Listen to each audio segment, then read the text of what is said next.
प्रभु राम देव भगवान अल्लाह खुदा ईश आदि नाम एक ही शक्ति के हैं। वो कैसा है, कहां है, कैसे मिलता है, किसने देखा है? ये प्रश्नवाचक चिन्ह पूर्ण रूप से हटाने के लिए अवश्य सुनिए जगत गुरु तत्वदर्शी संत रामपाल जी महाराज के अमृत वचन, सर्व पवित्र धर्मों के पवित्र शास्त्रों के आधार पर। ये हमारे प्रारब्ध के अंदर यानी हमारी किस्मत में लिखी हुई हमारे पाप कर्मों का नाश करके हमें सुखी कर देते हैं। हमारी मृत्यु होनी हो उसको टाल देते हैं।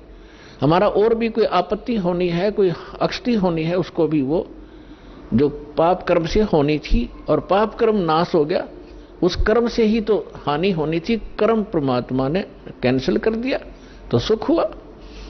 तो ये केवल समर्थ परमात्मा ही कर सकते हैं। अब दास आज ये बता रहा था आपको कि परमात्मा ने हमें आकर के ये बताया है कि इस काल के लोक में और आप सुख खोज रहे हो। जिनको आप परमात्मा माना करते थे, थारे भगवान, आपके भगवान सुखी नहीं, कभी सपने में सुख नहीं हुआ उनको। भगवान श्री कृष्ण जी का जन्म हुआ, मामा दुश्मन बन गया, जेल में जन्म हुआ और मामा शत्रु पीछे पड़ा रहा। कभी जरासिंह मारने आ रहा है, कभी शिशुपाल लठ उठा रहा है, कभी जरासिंह, कभी काल्यवन आ गया। आखिर में भगवान ने यानी ये तीन लोग का जो इतना सामर्थ्य है इस मालिक ने अपने को राहत प्राप्त करने के लिए कि शायद कुछ सुख का सांस मुझे आ जावे, मथुरा छोड़ दी और द्वारका बनाई। बहुत दूर जाके जंगल होते थे पहले, बीच में बिल्कुल कट ऑफ हो जाता था, पता भी नहीं लगता था कहां चले गए लोग। द्वारका समुद्र के अंदर एक टापू में जाकर अपना जीवन निर्वाह किया। और अंत कैसा हुआ श्री कृष्ण जी का? अब भगवान सूक्ष्म वेद में बताते हैं, एक समय द्वारका के किनारे, द्वारका की बनी में, एक तो होता जंगल, एक होती है बनी यानी स्मॉल फॉरेस्ट, छोटा जंगल जो गांव के नगर के आसपास होता है, उसको बनी बोलते हैं। तो वहां बनी में जाकर दुर्वासा ऋषि बैठ गए और दुर्वासा ऋषि के विषय में बहुत प्रसिद्धि थी, उसका बड़ा बोलबाला था। वेल नोन हो रहे थे कि भूत, भविष्य और वर्तमान के वे पूर्ण ज्ञाता है।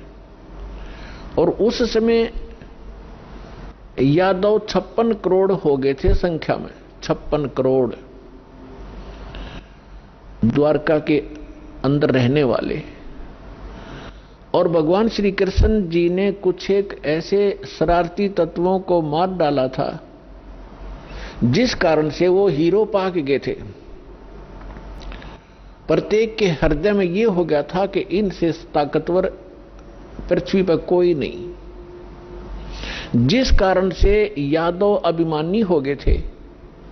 वो साधु संतों की जो सत्कार करना भी छोड़ गए थे, उनके साथ बदतमीजियां करना शुरू कर दिया था।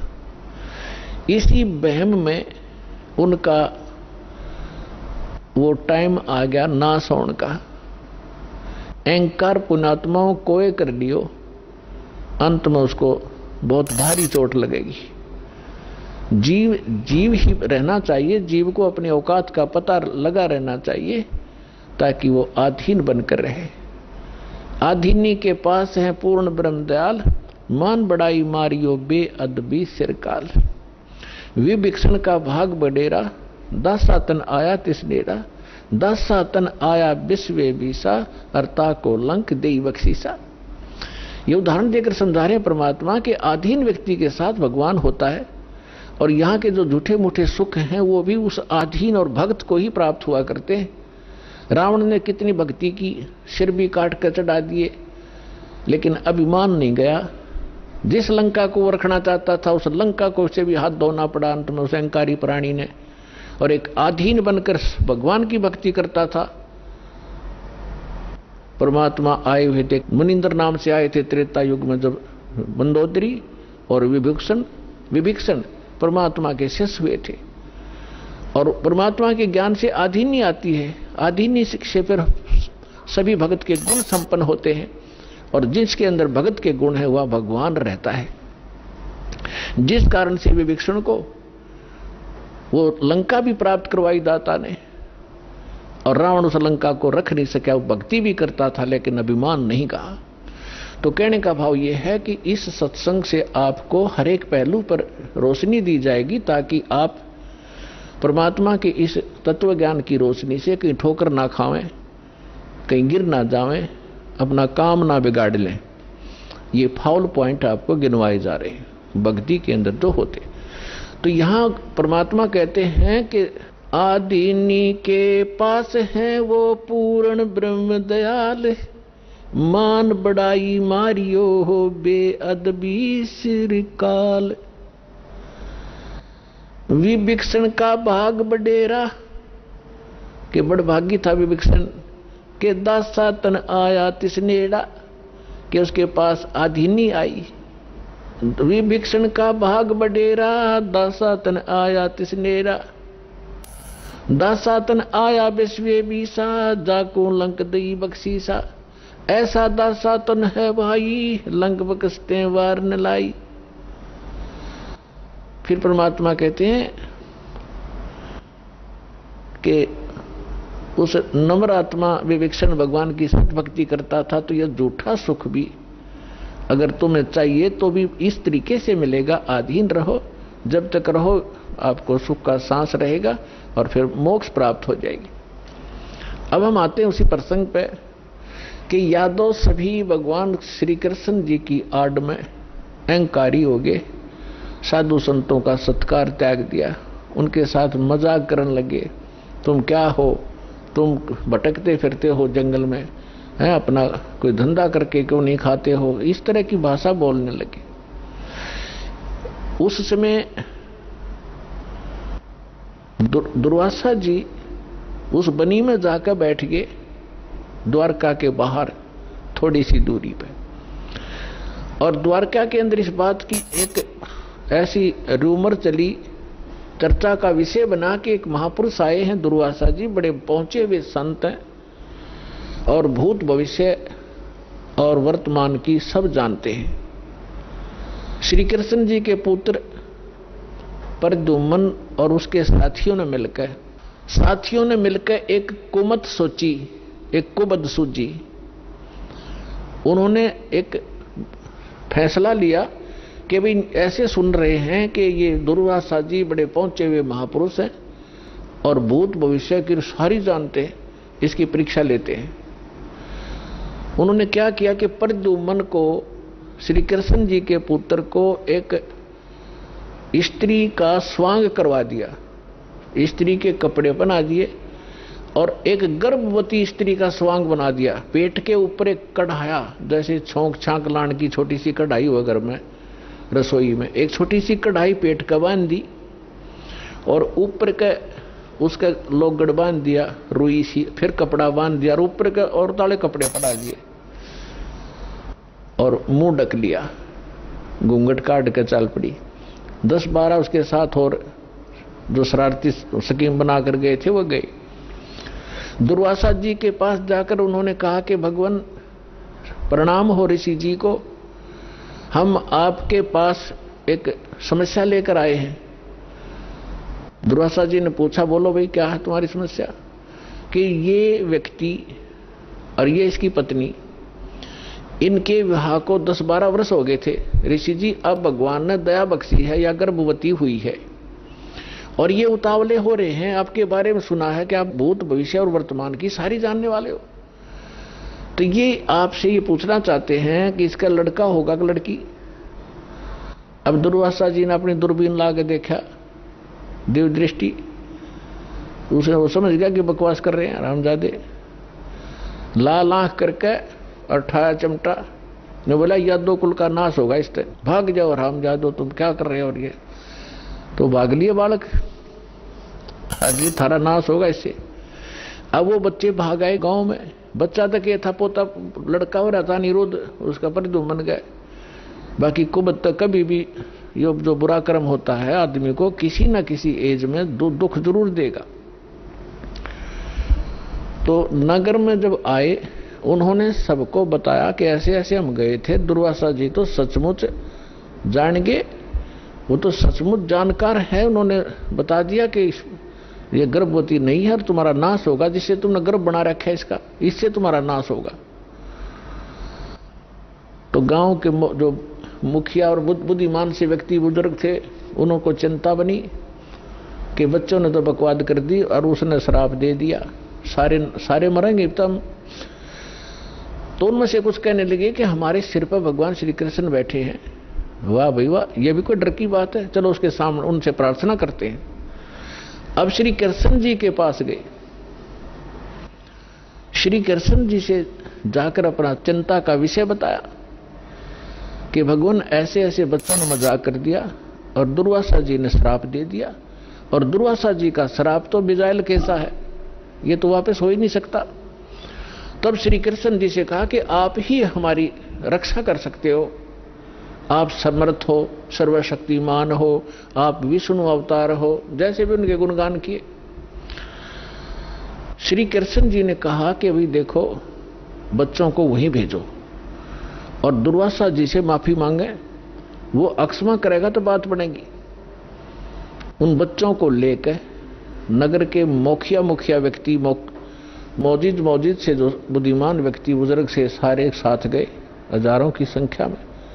दुर्वासा जी के सामने उन बच्चों को कहा कि माफी मांगो। उन्होंने प्रणाम किया, माफी मांगना चाहा, अक्षमा याचना की, लेकिन दुर्वासा जी ने कहा कि जो मेरे मुख से वचन निकल गया वो वापस नहीं हो सकता। आप जाइए, अपने बच्चों को समझा के रखना चाहिए था, साधु संतों के साथ बकवास नहीं किया करते, आप जा सकते हैं। अब इसको वापस करना मेरे बस की बात नहीं है। फिर वापस आ गए, फिर श्री कृष्ण जी के पास के भगवान, उन्होंने तो मना कर दिया कि मैं अब कुछ नहीं कर सकता।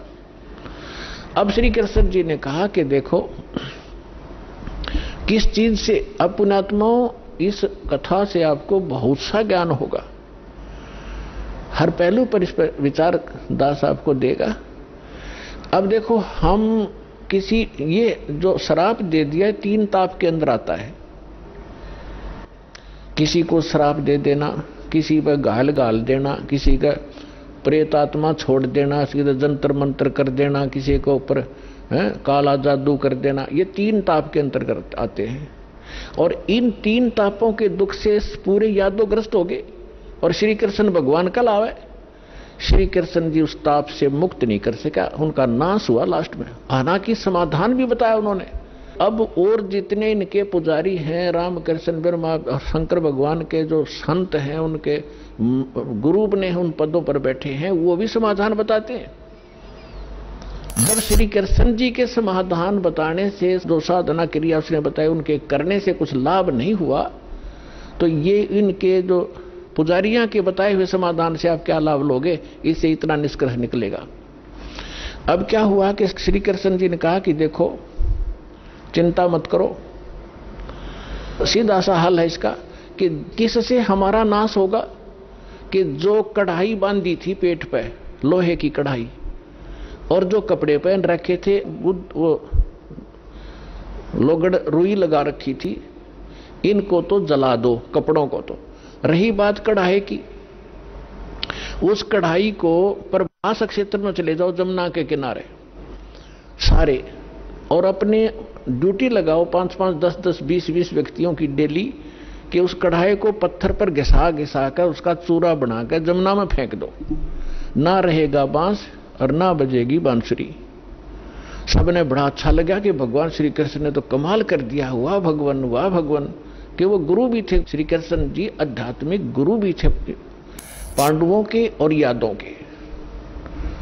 तो इस बात को सुनकर सभी ने खुशी मनाई कि ठीक है, ना रहेगा बांस ना बजेगी बांसुरी। लगा दिए 20-20, 50-50 व्यक्तियों की सेवा कि जाओ जहां भगवान ने बताया उस क्षेत्र में जाकर, प्रभास क्षेत्र में, और जमुना के किनारे पत्थरों पर घिसा कर चूरा बना दो। अब घिसाने से पहले दोनों कड़े थे, वो कड़े तोड़े पहले तो अलग अलग पकड़न के। अब उन कड़े घिसाण की ड्यूटी अलग दे दी, 4-4 5 की कि तुम्हारी ये कभी कितने दिन में घिसाओ इनको। बाकी उन्हें घिसा घिसू के वो कड़ा चूरा बना दिया। एक के पास 2-4 को कड़ा मिला था, जिसने लास्ट में थोड़ा सा रह गया था, वो गोल गोल नौका ने चमक गया, तो उस चमकदार सा घिसाने से चारों तरफ से चमक गया वो। तो उसने सोचा, जो आलसी सा था, सब ने अपना काम कर दिया, मेरा भी घिसा नहीं। तो उसने सोचा इस एक कड़े में के बिजली पड़े, यूं की उसने जंगल में उस जमुना में फेंक दिया वो कड़ा। बाकी शेष कढ़ाई घिसा दी थी, उसका चूरा बना दिया। अब वो किसी मछली ने खाद्य पदार्थ जानकर वो खा लिया। उस मछली को पकड़ दिया एक शिकारी ने, जिसका नाम बालिया नाम का एक दीमर था, जो मछियारा था। उसने पकड़कर मच्छी जब ले गया, वह काटी, मछली काटी तो उसमें से वह सफेद धातु निकली, बहुत चमकीली। तो शिकारी ने सोचा कि ये हो ना हो कोई अच्छी फौलाद होगी या कोई चांदी ना हो। वो लेके गया सुनार के पास। सुनार कहने लगा भाई ये चांदी नहीं है, ये तो अच्छा फौलाद अच्छा है। वो लोहार के पास ले गया। लोहार ने कहा कि बहुत अच्छा इस्पात है और इसका क्या बनाऊं। तो शिकारी ने कहा कि मेरे इस तीर का आगे का एरो बना दे, मेरे सर के ऊपर डाल दे, इसने बना के विषाक्त बना देना। तो उसका तीर के जो बाण होता है तीर का, उस बाण के आगे एक गोल एरो होता है तीखा, ताकि वो पशु पक्षी के जाके सीधा लगे, मार दे उसको। तो वो विषाक्त बनवा लिया। उधर से कुछ दिनों के बाद, उधर से जिन्होंने वो चूरा फेंका था जमुना में, उसका घास उग गया, जैसे डाब कुश, जैसे कुश होती है ना, कुशा की तरह, और जैसे ईख देखा हो, ईख जैसे पत्तों का, और तेज धार के पत्ते उसके। जैसे आपने, हमें मालूम है कि जैसे कई बार डाब होती है जिसको कुश बोलते हैं, कुशा, उसके इतने तीखे पत्ते होते हैं, उंगली का लपेटा आ जाए तो उंगली काट देता, वो आधे से ज्यादा काट देता, आधी, इतने तेज पत्ते होते हैं। लेकिन वो तो दुर्वासा के श्राप से शापित था, वो एक ऐसा घास उग गया। उधर से क्या हुआ, कुछ दिनों के बाद, 1 वर्ष 2 वर्ष 4 वर्ष के बाद क्या हुआ, आपस में द्वारका के अंदर झगड़े शुरू हो गए। छोटे बड़े की लाज रही नहीं, थोड़ी सी बात पर मार काट मचा दी, थोड़ी सी बात पर कत्लेआम करने लग गए। फिर गांव के लोग पहले धार्मिक बहुत होते थे, अभी तक हुआ करते थे। गांव के अंदर कोई भी आपत्ति होती थी, साधु संतों से उसका विकल्प, उसका समाधान चाहा करते थे कि किसी तरह शांति हो नगर में। तो उनके पास तो श्री कृष्ण ही थे final, first and final, last and final. Shri Krishna ji के पास गए। श्री कृष्ण जी से बताया कि भगवान पता नहीं नगर में क्या बढ़ गया, क्या घुस गया नगर के अंदर, कोई किसी की बात सुनने को तैयार नहीं, बड़े छोटे की लाज रही नहीं, जरा सी बात होती है लट्ठम लट्ठा कत्लेआम होने लगे। भगवान कोई दया बख्शो, कोई समाधान बताओ इसका। तो श्री कृष्ण जी ने क्या समाधान बताया कि अभी तुम्हारे ऊपर दुर्वासा जी का जो श्राप है वो प्रभावी हो गया, वो फल रहा है। तो बड़े चिंतित हुए। पहले तो भगवान ने समाधान बताया था कि सारे ने घिसा घिसू कर चूरा बना कर डाल दो जमुना में, ना रहेगा बांस, ना रहेगी बजेगी बांसुरी। जब वो इस बात से संतोष पाया था लोगों ने कि चलो हो गया समाधान, और आज फिर श्री कृष्ण जी वही कह रहा है कि दुर्वासा जी का श्राप तुम्हारे ऊपर फल रहा है। अब वो उनके मुंह की तरफ देख रहे हैं, लेकिन हमारी बुद्धि इतना काम नहीं करती। जैसे हम भी ऐसे ही दुखी थे, पहले जाते थे किसी गुरु के पास, वो कुछ अपना दुख लेकर वो कुछ समाधान बताता था, फिर दूसरी बार कुछ और समाधान बताता था, तीसरी बार कह देता था ये तो तेरे भाग में है, तेने भोगना ही पड़ेगा। फिर पहले डले क्यों ढुआ रहा था ये। ऐसे ये सब का यही स्थिति है। तो श्री कृष्ण जी ने पहले ये कहा था, फिर कह रहा है कि अब तो ये भोगना ही पड़ेगा तुम्हें। अब ये वो हो गया, क्या नाम है, ये वो फल गया। तो फिर समाधान पूछा कि भगवान फिर आप समाधान बताओ। ऐसा करो सभी जितने भी नर यादव हैं, पुरुष, मेल ओनली, चाहे नवजात शिशु भी क्यों ना हो, प्रभास क्षेत्र में जाओ जहां वो कड़ा आगे साया था और चूरा डाल रखा था, वह घास उग रहा इतना बड़ा बड़ा कि वहां जाकर सभी के सभी जमुना में स्नान करके आओ, तुम्हारा साप पाप मुक्त हो जाओगे, साप मुक्त हो जाओगे जमुना में नहाने से, स्नान करने से। अब सब बड़े प्रसन्न हुए कि बड़ा सरल उपाय बताया भगवान ने, और सभी अपने अपने बच्चों को, नवजात शिशु से उसी दिन जन्मा था उसी भी लड़के को, ओनली लड़कों को ले गए साथ में और पहुंच गए 56 करोड़ वहां पर। पहले स्नान करें जाते ही, ताकि साप कटे, हमारा पाप, ये साप नाश हो, शराब खत्म हो। और बाहर आते ही, क्योंकि पहले मन मुटाव चल ही रहा था सभी का, उसने तू ऐसे क्या बोल रहा था उस दिन, तू ऐसे उस दिन सारे इकट्ठे हो गए, तो कभी कभी मिले थे। बाहर आते वो एक दूसरे को गाली गलोच, लट्ठम लट्ठा, और घास निकाल ले, घास पाड़े और मारे, गर्दन में लग के आर पार हो जाए, तलवार का काम करने लग गया वो घास। और 56 करोड़ यादव कटका मर गए थे वहां साप नाश करान, अपना नाश कर लिया वहां जाके। श्री कृष्ण जी के बताए समाधान अनुसार उनका साप तक कटा नहीं, साप तक नाश होया नहीं, यादव का नाश हो गया। अब गरीबदास जी कहते, तुम कौन राम का जपते जापम, और ताते कटे ना ये तीनों तापम। समर्थ का शरणाग हो रंग होरी हो, भाई कदे न हो ए काज राम रंग होरी हो। कि समर्थ की शरण में आ जाओ, तुम्हारे कभी अकाज नहीं होंगे, और ये तीनों ताप का नाश हो जाएगा। अब प्रसंग चल रहा है, उसी पर चलते हैं। अब 56 करोड़ यादव कटका मर गए, आपस में कत्लेआम कर दिया। विष्णु पुराण के अंदर लिखा है कि कुछ यादव बच गए थे। श्री कृष्ण जी फिर गए अपने वहां से, नगर से बाहर निकले, उसने उस घास को पाड़ा, उसमें यह लिखा कि वो मूसल बन गए, मूसल। उन मूसलों से शेष बचे हुए यादवों को खुद श्री कृष्ण जी ने मारा, कति नाश कर दिया। और आप जाकर लेट गया प्रभास क्षेत्र में एक वृक्ष के नीचे। भगवान श्री कृष्ण के पैर में पद्म, एक चमकीला पदार्थ, जैसे हमारे तिल हो जाते हैं, मुछ हो जाते हैं, ऐसा उनके पैर में जन्म से ही एक पद्म था। वो रात्रि में ऐसे चमकता था जैसे 50-100 वाट का बल्ब चस्या करे जगह, और दिन के अंदर भी उसकी चमक सी बनी रहती थी।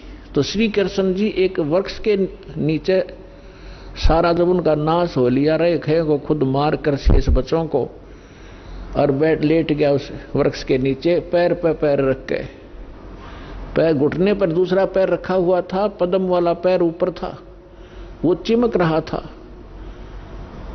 और वृक्ष की जो चारों तरफ जो टहनियां थी झुकी हुई थी, झुरमट सी बनी हुई थी। और वो शिकारी जिसने उस कढ़ाई के कड़े का अपना विषाक्त तीर बनवाया था, जहर से बुझा कर तीर बनवा रखा था, उसी तीर को लिए हुए उस दिन, और सुबह से लेकर दोपहर तक वो घूमता रहा जंगल में, कोई शिकार नहीं मिला उसको, शिकार करने गया था। उसने क्या देखा कि वृक्ष की झुरमटें इतनी नीचे तक लटक रही थी, जमीन को छू रही थी, उनकी अंदर से उसने भगवान श्री कृष्ण जी के पैर के पद्म की एक चमक देखी। उसने सोचा कोई मर्ग बैठा है, हिरण, और उसकी आंख चमक रही है। यदि मैं इधर से उधर से जाऊंगा तो ये भाग जाएगा, कोई हिरण मुझे मिला नहीं है, क्यों ना यहीं से इसको मार डालूं। झुरमठों में से निशाना साध के मर्ग की हिरण की आंख जान के भगवान श्री कृष्ण के पैर पर तीर मार दिया विषाक्त। ज्यों ही तीर लगा, श्री कृष्ण जी कराहने लगे, रे मर गया रे, मर गया रे, मर गया रे। शिकारी ने सोचा किसी मनुष्य के लग गया, भाई ये तो बात बिगड़गी। दौड़ के आगे देखा, क्या देखा कि द्वारकाधीश मुकुट समेत वहां तड़फ रहा है। उस मुकुट आदि से वो पहचान गया कि ये राजा है। तब उसने करबद्ध होकर कहा कि भगवान मुझसे गलती होगी, अनजाने में लग गया, मेरी आप तो अंतर्यामी हैं, आप सारी जानते हो, मेरी इच्छा नहीं थी आपको मारने की, मेरी कोई दुश्मनी नहीं थी आपसे, और ऐसे ऐसे मेरे से गलती होगी, मैंने आपके इस चमक को हिरण की आंख जाना। तब श्री कृष्ण जी ने कहा, क्योंकि काल के हाथ में रिमोट, वह दिव्यदृष्टि दे दी कि भाई ये तेरा और मेरा कोई पिछला अकाउंट था, वो क्लियर हो गया, तेरा और मेरा पिछला हिसाब था वो क्लियर हो गया, तेरा दोष नहीं। अब वो शिकारी कहने लगा, भगवान आपका और मेरा, आप राजा में रंक, आपका और मेरा क्या हिसाब हो सकता है। तब श्री कृष्ण ने कहा कि मैं श्री राम रूप में आया था राजा दशरथ के घर, और आप थे बाली सुग्रीव के भाई। उस समय मैंने आपको वृक्ष की आड़ लेकर धोखा देकर मारा था, और आपने जब कहा था कि आपने ये बदला देना पड़ेगा, आप युद्ध के नियम से फेल हो गए हो, तब मैंने कहा था कि तेरा बदला दूंगा। आज तेरा मेरा वो अकाउंट क्लियर हो लिया। अब यहां परमात्मा कहते हैं, बदला कहीं ना जात है इस तीन लोक के माही, सतगुरु मिले कबीर से फिर लेन देन कछु नाही। अब क्या बताते हैं कि तीन लोक के इन भगवानों ने भी अपना टिट फॉर टेट पूरा करना पड़ता है। तुम इनसे अपने संस्कार कटवाने के लिए भक्ति कर रहे हो कि हमारा पाप कटे, हमें दुख दूर और सुख दे। ये अपने दुख नहीं दूर कर सके, तुम्हारे कैसे कर देंगे, भगवान कहा करते थे कबीर जी। और समर्थ कबीर साहब की शरण में आने से फिर ये लेन देन समाप्त कर देंगे, आपका कुछ नहीं बचेगा। सब अपनी कलम, इनके पास समर्थ के पास पावर होती है कि मासा घटे ना तिल बधे, विद ना लिखे जो लेख, और सच्चा सतगुर मेट कर ऊपर मार दे मेघ। अपने आत्माओं सूक्ष्म वेद में बताया है, दुर्वासा को पे तहा समझन आई नीचे, 56 करोड़ या 2 कटे वो मची रुद्र की कीचे। अब ये भगवानों की तो दे दिया हिसाब किताब आपको, ये भगवान तो इसे थे आपके। अब जिनको आप ऋषि महर्षि मानते थे, दुर्वासा जी को तोप मानते थे कि बड़े महापुरुष हैं, वो तो नीच थे एक नंबर के। सूक्ष्म वेद के अंदर परमात्मा ने कहा है कि दुर्वासा कोपे तहा, दुर्वासा वहां क्रोधित हुआ। किस बात पे? बच्चों ने मजाक कर दिया कि बिजली गिर गई थी, साधु संत ठीक है बेटा भाग जाओ, खबरदार आगे बकवाद करीत है निकम्यो। ऐसे करते संतों के साथ मजाक करते, इतना कह के छोड़ सके था, और शराब दे दिया तुम्हारा नाश होगा। आम व्यक्ति से भी गिरे हुए थे ये लोग, जिनको मैं ऋषि माना करते थे। एक बुजुर्ग आदमी बड़े आदमी से को बालक मजाक भी कर ले, उसको इतना भयंकर शराब दिया करते हैं। पुरात्माओं, जैसे किसी के हाथ में बंदूक है, पिस्टल है, और कोई बालक मजाक कर दे और उसका वो गोली मार दे, वो तो एक ढेर आदमी होगा समर्थ, उसको पता है तो कितनी भयंकर वस्तु लिए यार, किसके ऊपर दाग रहा है। वो नीच व्यक्ति होता है, मजाक करने पे भी इतनी भी सहन नहीं कर सकता। तो इस स्थिति के थे वो ऋषि, उनके पास ये हथियार थे वचन के और शराब देने के। तो यहाँ सूक्ष्म वेद में लिखा है कि दुर्वासा को पे तहा क्रोधित हो गए और समझ न आई नीच, ये भी नहीं सोचा तू क्या करने जा रहा है, और 56 करोड़ या 2 कट गए, और वह मची रुद्र की कीच, यानी रक्त की 11 माच की, खून की 11 मच की, 56 करोड़ आदमी जहां लाश हो जाए और नदी बह कर चल पड़े खून की, रक्त की।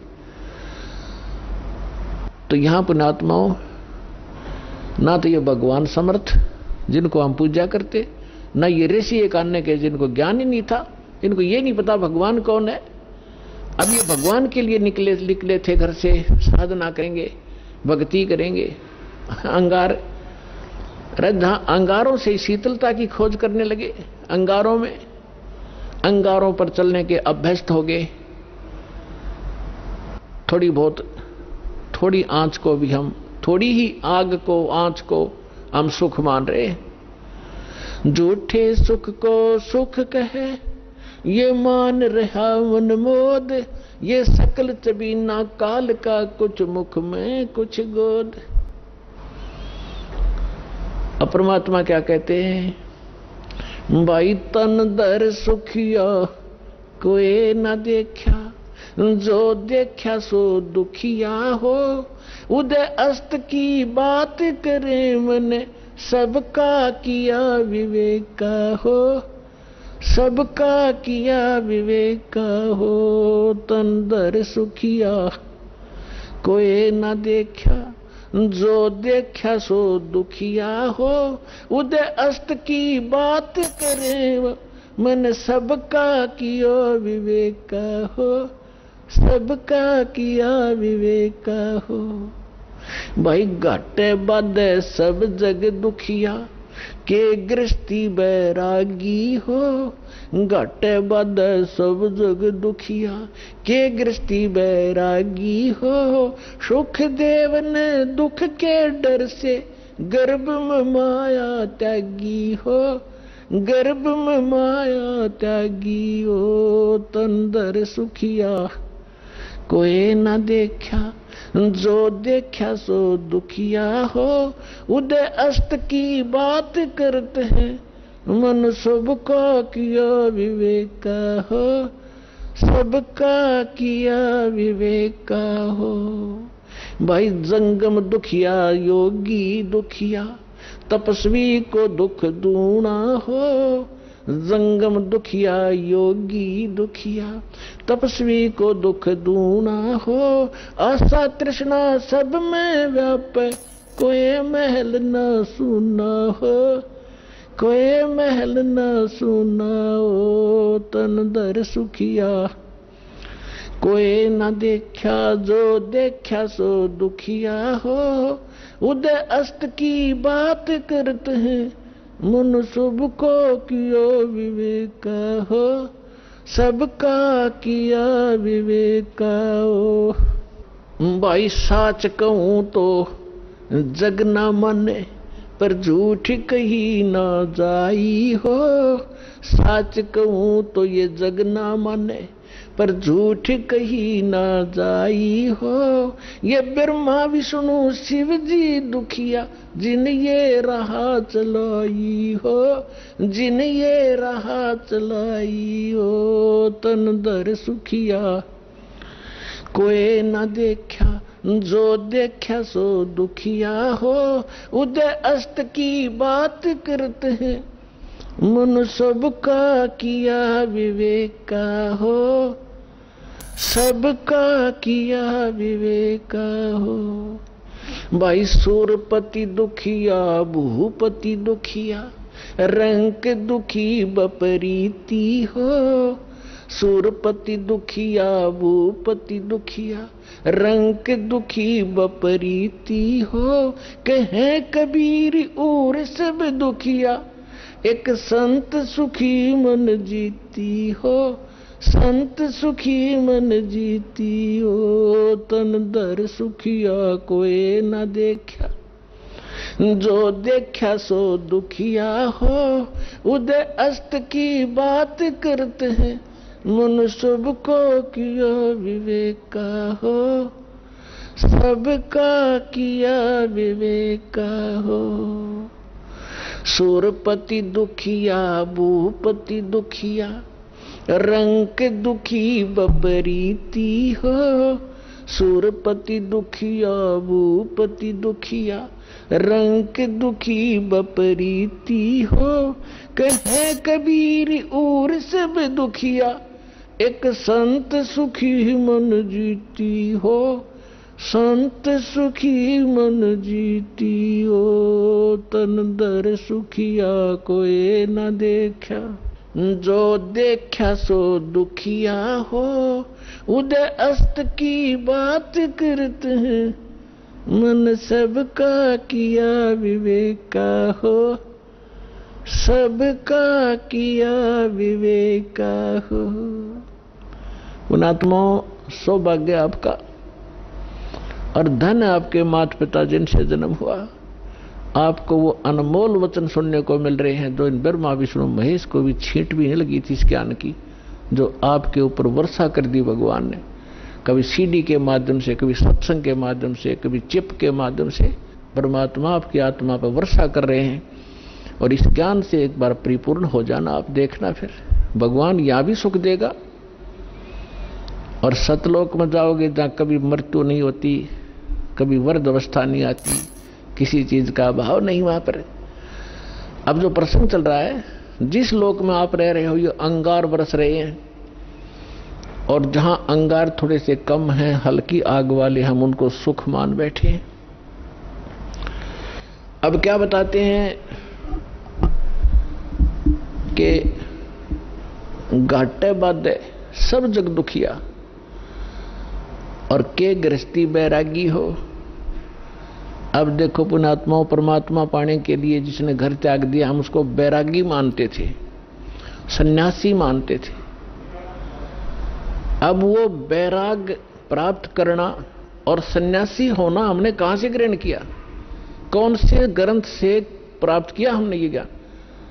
श्रीमद् भगवत गीता अध्याय नंबर 4 के, श्रीमद् भगवत गीता अध्याय नंबर 3 के श्लोक नंबर 4, 5, 6, 7 में स्पष्ट वर्णन किया है कि अर्जुन, यदि तू काम छोड़कर कर्म सन्यासी बन गया, जंगल में जा बैठा, तेरा निर्वाह कैसे होगा, पेट कैसे पालेगा तू? इसलिए तू काम भी कर और भक्ति भी कर। फिर ये कहां से लाए, जंगल में घर छोड़कर चले गए, जंगल में जाकर सुख होगा? जंगल में कैसे सुख होगा, वन में? अब घर में सारी सुविधा आपको समय पर रोटी मिल रही है, झोपड़ी है, मकान है, जैसा भी आपको सुविधा कर्मानुसार मिली है उसको उसमें संतोष करो और उसमें बैठ कर अपना भक्ति करो। समय पर भूख लगेगी तो खाना खाया, भूख समाप्त हुई, वह इच्छा खत्म हुई, वो कल्पना समाप्त हुई तो भक्ति करेगा। यदि रोटी मिली नहीं तो भक्ति कैसे करेगा? उसी को सोचता रहेगा कहां से लाऊं, कैसे मिलेगी। रोटी का सुमन होगा, वो भगवान का नहीं होता। अब जैसे घर छोड़कर चला गया, वैरागी बन गया, वहां जाकर गर्मी भी लगेगी, सर्दी भी आवेगी, वर्षा भी होगी, उसके लिए फिर झोपड़ी डालनी पड़ेगी, उसने वहां झोपड़ी या गुफा खोदनी पड़ेगी। और भूख लगेगी, फिर गांव में जाना पड़ेगा मांगने के लिए, दिए माई गालिए दिए एक रोटी। अब जब तक रोटी ना मिलेगी तो ना भगवान से याद आवे कोई ना, और रोटी याद आऊंगी इसके। तो परमात्मा के जो साधना करनी चाहिए, जो उसका तरीका है, वो तुम्हें पता नहीं। आप फिर ये सोच बैठे कि उन्हीं को भगवान मिलता होगा जो जंगल में चले जाते हैं, खड़े होकर तप करते हैं, दोनों के ऊपर तपते हैं। ये तो मूर्खों की साधना थी। परमात्मा कहते हैं कि दंभ करें, दंभ माने पाखंड है। लोग दिखावा ड्रामा करते हैं, बैठ जाएंगे कि तो धूना लगा के ऊंचे से स्थान पर बैठेंगे ना, खूब दूर तो सब न दिखे महात्मा बैठा है, ताकि दुनिया आने लग जाए और उसकी पूजा शुरू हो जाए। डंब करें, डूंगर चढ़े, डूंगर माने पहाड़ पर बैठ जाते हैं जाकर ये लोग नकली। डंब करें डूंगर चढ़े, अंतर झीनी झूल, और जग जाने बंदगी करें बो सूल बबूल। परमात्मा अपने सूक्ष्म वेद में कहते हैं कि दुनिया तो जनता तो सोचा ये भक्ति कर रहा है, बड़ा महापुरुष है, दूल्हा लगा के बैठा है और कपड़े भी त्याग रखे, लंगोट बांध रखा है। और परमात्मा कहते हैं जग जाने बंदगी करे, भक्ति करे, ये बोवे सूल बबूल। तप से जो तपस्या वो करते, जैसे दुर्वासा ने खूब तपस्याएं की थी और क्या प्राप्ति की, अंगारे भर दिए अपने अंदर, तोब ये बकवाद सिद्धि की, वचन से किसी का नाश कर देना। अब दुर्वासा जी ने श्राप दे दिया बेमतलब बकवास का।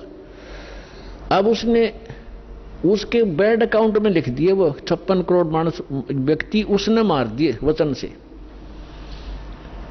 और वो उसके बैड अकाउंट में लिखे जाएंगे। जब ये कुत्ते की योनि में होगा दुर्वासा, इसके सिर में कीड़े पड़ेंगे, वो 56 करोड़ आत्माएं इसको खा रही होंगी।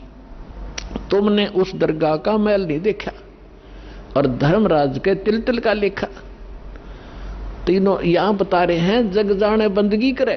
परमात्मा कहते हैं ये बोवे सूल बबूल, इन्होंने तो काटे बोली अपने भविष्य में, सिद्धि पा के किसी को बेनिफिट दे दिया, किसी को हानि दे दी, दोनों अपनी भक्ति क्षीण करी, उधर से पाप इकट्ठे कर लिए। अब क्या बताना चाहते हैं परमात्मा कि घाटे बाध्य सब जग दुखिया। जैसे किसी को हानि होगी व्यवसाय के अंदर तो दुखी, स्वाभाविक दुखी है, तो होगा, दुखी होगा। और जिसके घना बेनिफिट हो गया, जैसे किसी का 1 लाख का लाभ हो गया व्यवसाय में, वो 5 लाख का काम शुरू करेगा और 4 लाख लेगा कर्ज, फिर उसमें हो जा नुकसान। फिर वो कर्ज जो ले लिया, नुकसान भी ना होया, काम चल पड़ा, कुछ दिन में वो मांगने वाले शुरू हो जाएंगे आने, उसने नींद आवे नहीं, कभी फैक्ट्री में हड़ताल होगी, कभी कुछ हो गया, वह समस्या हो रहेगी। कहते हैं यहाँ हानि हो जाए तो दुखी और लाभ हो गया तो दुखी, घाटे बाद सब दुखिया। और के गृहस्थी बैरागी हो, अब बैरागी बनकर जंगल में जा बैठा, वहां भूख लगी, समस्या आई, गर्मी और सर्दी, वर्षा, ओले पड़े, सिर में फोड़ दे सिर ने, उसके लिए झोंपड़ी डाली, फिर बर्तन भी लाया तो इधर से मांग गए, फिर वो सांग जोड़ दिया जो छोड़ के गया था घर से। क्या फायदा है वहां जंगल में बैठने का? घर में समय पर टूक मिल रहा है, रोटी मिल रही है, खाओ और भजन करो, अपना काम भी करो, निर्वाह भी करो। तो ये वास्तविक तरीका यही था। इन नकलियों को देखकर हम सच्चाई हमें प्राप्त नहीं थी, हम भी ये सोचते रहे कि इन्हीं को भगवान मिलेगा, फिर भी हम छोटी मोटी अपनी राहत के लिए भगवान को याद करते रहते थे। वो भी तरीका ठीक नहीं था। कहते हैं घाटे बाद सब जग दुखिया, के गृहस्थी बैरागी हो। और सुखदेव ने दुख के डर से गर्भ में माया त्यागी हो। अब मां के गर्भ में बच्चे को अपना भविष्य का और पूर्व जन्म की सारी याद रहती है कि पिछले जन्म में मैंने क्या क्या गलतियां की, इतने मनुष्य जीवन मुझे मिले, मैंने कैसे बर्बाद कर दिए, संत पूरा मिला नहीं, साधना ठीक बनी नहीं, अटपट करके सिद्धियां प्राप्त करके अपना जीवन नाश किया, फिर 84 लाख योनियां भोगी मैंने। वो सारी इतिहास देखता रहता, पिछली बैकग्राउंड ट्रेलर चलता रहता है इसके आगे, अगला जीवन भी उसको दिखाई देता है कि इसमें मेरे साथ क्या बनेगी। तो ये सोचता है कि हे भगवान, अब के इस नरक से निकाल दाता, पीछे गलती हुई सो हुई, अब के गलती नहीं करूंगा, परम संत को खोजूंगा, केवल भक्ति करूंगा, आपकी याद करूंगा, पीछा छुटवाऊंगा, जन्म मरण का रोग कटवाऊंगा और केवल अपना छोटा निर्वाह के लिए अपना सिंपल वे से रहूंगा और निर्वाह के लिए काम भी करूंगा, लेकिन भक्ति अवश्य करूंगा, मूल उद्देश्य जानकर करूंगा, मुझे एक बार निकाल दो बात था। तो इसी बात को याद करके सुखदेव ऋषि जी ने 12 वर्ष तक गर्भ से बाहर नहीं आए। फिर ब्रह्मा विष्णु महेश यहाँ के व्यवस्थक हैं, इनको चिंता बनी, काल ने इनको प्रेरणा की, अंडरग्राउंड रिमोट उसके हाथ में है। इन्होंने मीटिंग की कि भी एक सुखदेव नाम के एक ऋषि है, एक बच्चा है गर्भ से बाहर नहीं आ रहा है, 12 वर्ष हो गए, ऐसे अगर ये मर्यादा हमारी खराब होगी तो बहनें 12-12 वर्ष तक बच्चों को गर्भ में रखने लगेंगी तो माँ दुखी हो जाएंगी।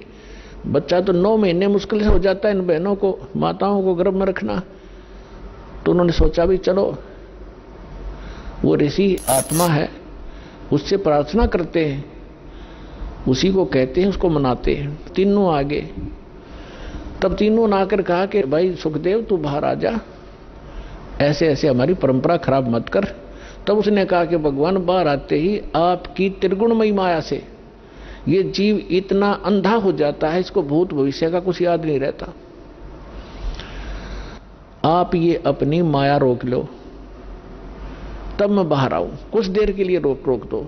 तो उन्होंने कहा भाई देखो इसको हम नहीं रोक सकते, ये हमारे बस से बाहर की बात है, हमारे अंदर एक ऐसा गुण भर रखा है तो इसको हमारे लिए रोकना असंभव नहीं है।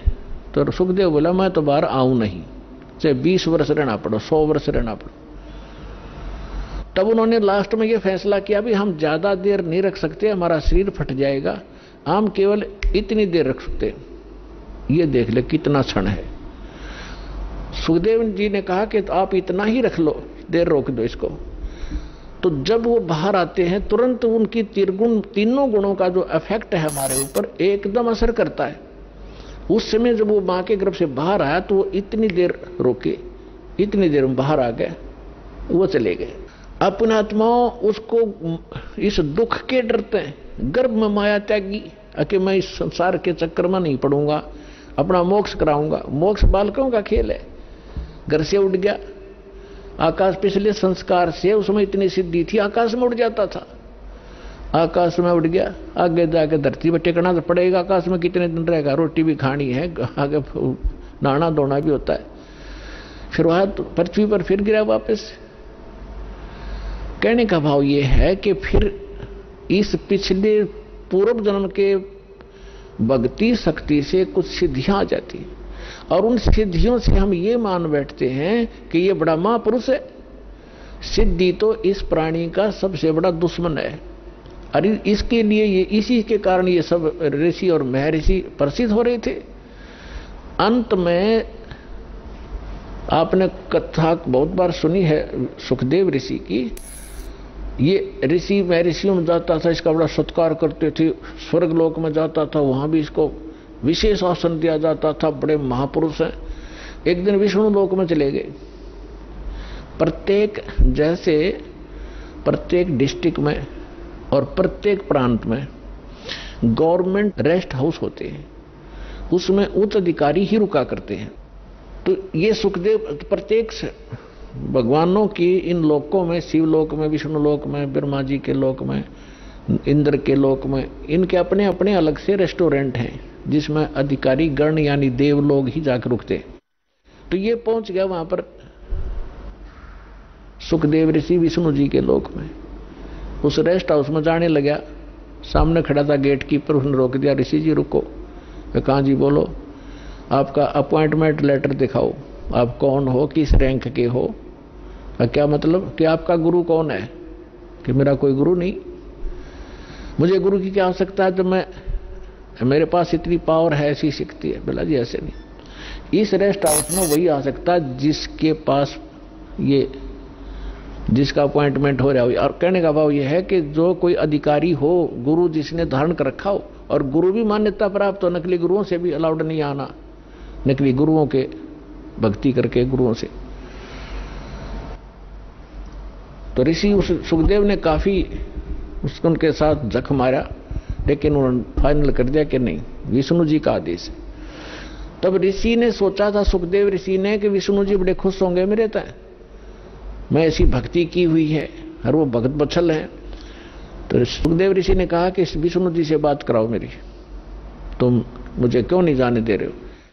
तो वो पहरेदार गए विष्णु जी के पास, बाकी वहीं खड़ा रहा एक दो, कि भगवान ऐसे एक ऋषि आए हैं, सुखदेव नाम बता रहा है, और वो जिद कर रहा है इस स्वर्ग के अंदर रेस्टोरेंट में जाने का, रेस्ट हाउस के अंदर जाने की। तो विष्णु जी ने पूछा, फिर आपने मना क्यों किया? कि उन्होंने बताया कि उनका गुरु नहीं है, कोई निगुरे हैं, वो अधिकारी नहीं, और आपका आदेश है कि जो निगुरा व्यक्ति हो, जिसका गुरु नहीं हो, इसमें अलाउड नहीं है। आदेश दो भगवान, क्या आदेश आपका? कि बिल्कुल ठीक है, नहीं जाना चाहिए। अब वो जिद कर रहा है कि मैं भगवान से बात करके ही वापस जाऊंगा, नहीं तो यही बैठूंगा। तो भगवान विष्णु ने आए बाहर। अब ऋषि जी ने सोचा तो यूं था कि विष्णु जी बड़ी शाबाशी देंगे मेरे को, और ये सोच रहा था कि पहरेदार गेट कीपर ये मुझे जानबूझ कर हरास कर रहे हैं। विष्णु जी तो आते मुझे सीने से लगाएंगे, भगत वत्सल भगवान हैं, सतो गुणी हैं। जब भगवान विष्णु ने आकर पूछा कि ऋषि जी क्या वाद विवाद है तुम्हारा, यहाँ कैसे आए आप, तो आधा फ्यूज तो वही हो गया भगवान के चेहरे को देखकर कि आज ठीक ढंग से बोल नहीं रहे। तब ऋषि ने कहा कि सुखदेव ने जी, मैं ऐसे ऐसे, सुखदेव नाम है मेरा, और मैं रेस्ट हाउस में, इस रेस्टोरेंट में जाना चाहूँ था स्वर्ग में, इन्होंने मना कर दिया जाना, इन्होंने मुझे रोक दिया। तो भगवान विष्णु ने उन्हीं के सामने पूछा पहरेदारों से, भी क्यों रोक दिया आपने ऋषि जी को? पहरेदारों ने बताया कि आपका आदेश है, जिनका गुरु नहीं है, मान्यता प्राप्त गुरु, वो इस आपके रेस्टोरेंट यानी इस आपके स्वर्ग में अलाउड नहीं है। तब विष्णु जी ने पूछा, क्यों ऋषि जी, आपका कोई गुरु नहीं? नहीं जी। सुखदेव बोले, नहीं मेरा कोई गुरु नहीं, कि जाइए आप यहाँ से और गुरु बना कर आइए यहाँ पर। अब देखो, अभी तक हम क्या देखा करते, दास ने खूब देखा, जिन्होंने लाल कपड़े पहन लिए और कोई गुरु पद प्राप्त कर लिया, घर त्याग दिया, सन्यास हो गए, ब्रह्मचारी हो गए, तो वो ये सोचा करते गृहस्थी तो एक नेग्लेक्टेड आदमी है। उनको ये जैसे पहले शूद्रों को सोचा करते थे, इनकी ऐसी दृष्टि थी इन ऋषियों की कि गृहस्थी तो एक वैसे रिजेक्टेड आदमी होता है, आदरणीय नहीं होता। अब सुखदेव ऋषि ने कहा कि जी मैं किसको गुरु बनाऊं। आइए अब हम उन श्रद्धालुओं के अनुभव जानते हैं जो जगत गुरु तत्वदर्शी संत रामपाल जी महाराज जी से दीक्षा प्राप्त कर चुके हैं तथा उनके द्वारा बताए गए भक्ति मार्ग पर चल रहे हैं। नमस्कार जी। नमस्कार जी। क्या नाम है बहन जी आपका? राजवती शर्मा। बहन जी आप कहाँ से आए हैं? सरस्वती कॉलोनी, फरीदाबाद। बहन जी संत रामपाल जी महाराज से नाम दीक्षा आपने कब ली? 2009 में। बहन जी संत रामपाल जी महाराज से नाम दीक्षा लेने से पहले क्या आप कोई भक्ति साधना भी करते थे? मैं भोले की बहुत पुजारिन थी, बहुत पूजा करती थी भोले की। जहाँ भी कोई बता दो कि वहाँ भोले जमीन में निकले हैं, वहाँ दर्शन दिए, मैं वहीं पहुँच जाती थी। मैं बहुत व्रत करती थी भोले के, इतने व्रत करे मैंने भगत जी, बहुत ज्यादा पूजा करी मैंने, कथा कीर्तन बहुत, मैं रात दिन भोले की पुजारिन रहती थी मैं। बहन जी आपने बताया कि आप भोले जी की भक्ति करती थी, कथा करती थी, कीर्तन करती थी, तो फिर इन सब भक्ति साधनाओं से आपको क्या लाभ मिले? कुछ भी लाभ नहीं मिला भगत जी, और कष्ट पे कष्ट आते गए मेरे को। मैं बहुत दुखी सर, इतनी दुखी थी मैं कि मैं जानूं और परमात्मा जाने। मैं इतनी भगवान को ढूंढती थी कि हे भगवान तू कहीं जमीन पे है तो मुझे दर्शन दे मालिक, मेरे कष्ट दूर कर। मैं भगवान की तलाश में रहती थी। मैंने कोई अस्पताल नहीं छोड़ा, मैंने कोई सियानो दिमानो नहीं छोड़ा, मैंने बहुत दुनिया भर के, मैंने बहू भी तेल छिड़क के पुलिस चौकी पहुंच गई हमारे खिलाफ। हमें टीबी की बीमारी थी और पित्त की थैली में पथरी थी, थायराइड भी था, और कोई पित्त की थैली का ऑपरेशन ही नहीं करता था। सफदरजंग में बहुत टेस्ट करवाए हमने, कहते थे तुम्हारी दिमाग की बीमारी है, हम तुम्हारी जान नहीं बचा पाएंगे। हम सफदरजंग से भी वापसी आएंगे, न प्राइवेट में न सरकारी में कोई भी हमारे ऑपरेशन नहीं करता था। और सर हम आए के घर बैठ जाते थे, रोने लगते थे। हमने कोई अस्पताल नहीं छोड़ा जहां नहीं दिखाया, हमारा ऑपरेशन नहीं करा, तुम्हारा दिमाग की बीमारी है, हम पे 4 कदम नहीं चले जाओ। टेस्ट करने को खून नहीं मिलता था, डॉक्टर ने हमारे कहते थे तुम्हारे शरीर में इतना भी खून नहीं है जो हम टेस्ट को ले लें, और हम कहाँ से तुम्हारा टेस्ट करें। हम घर आए के रोने लगते थे कि हमने क्या किया जो हमें इतनी बड़ी सजा मिल रही है।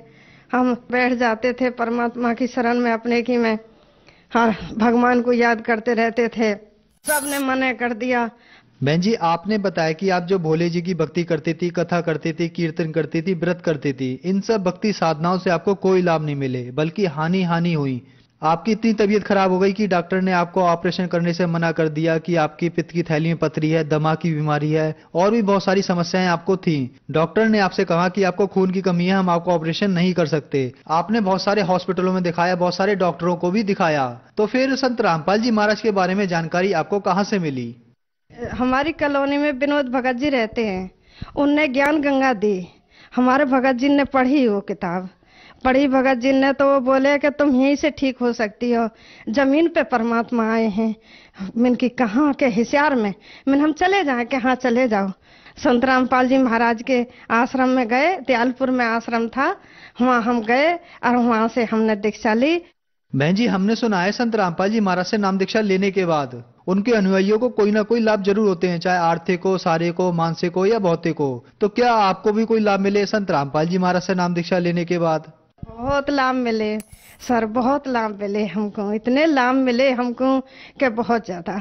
हमारी जान बचाई मालिक ने, हमको मरे हुए को चिंता करा परमात्मा ने, मरे हुए को। हम ऐसे पड़े थे खाट पे जिंदा लाश, हम तरसते थे सब चीज को, हम खाट पे परे परे रोते थे, भगवान हम पे दया कर।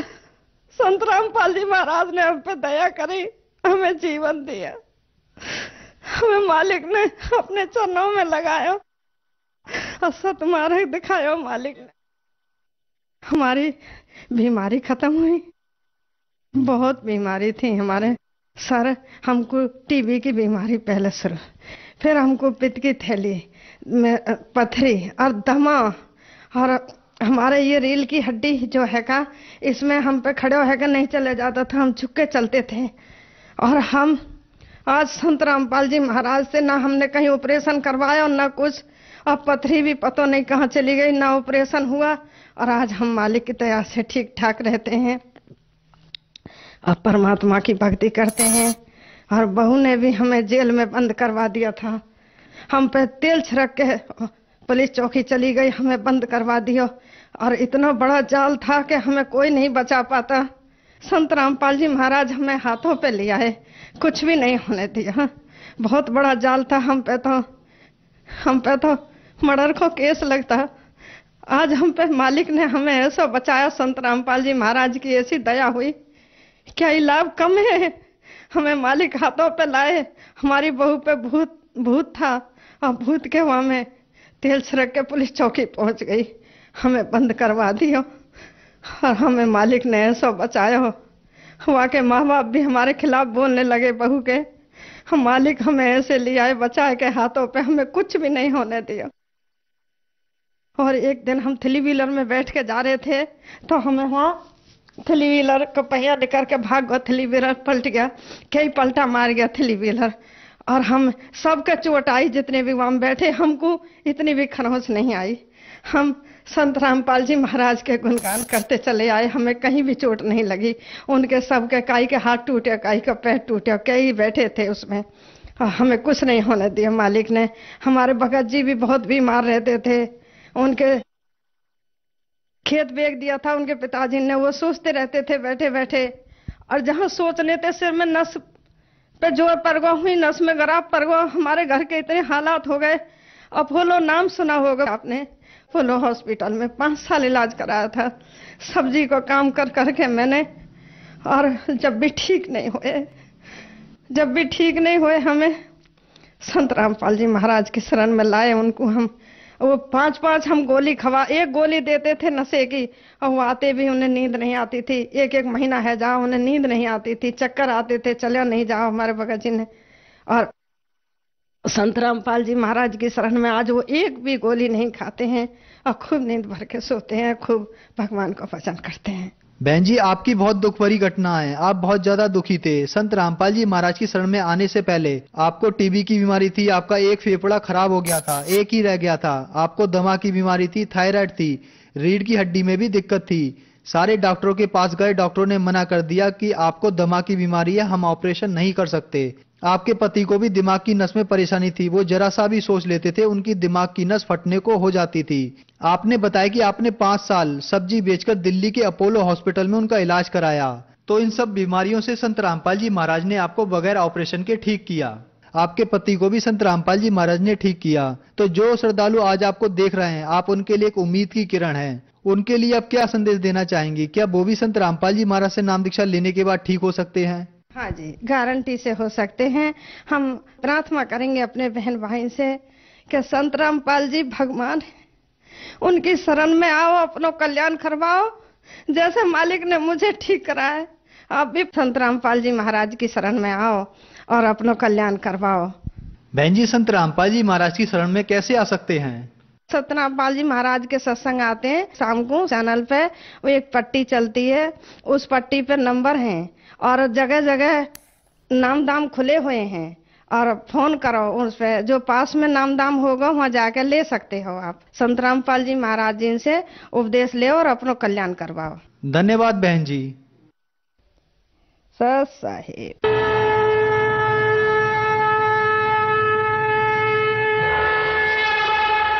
आप सुन रहे थे जगत गुरु तत्वदर्शी संत रामपाल जी महाराज के मंगल प्रवचन। अधिक जानकारी के लिए संपर्क करें 8222880541, 8222880542, 8222880543, 82228805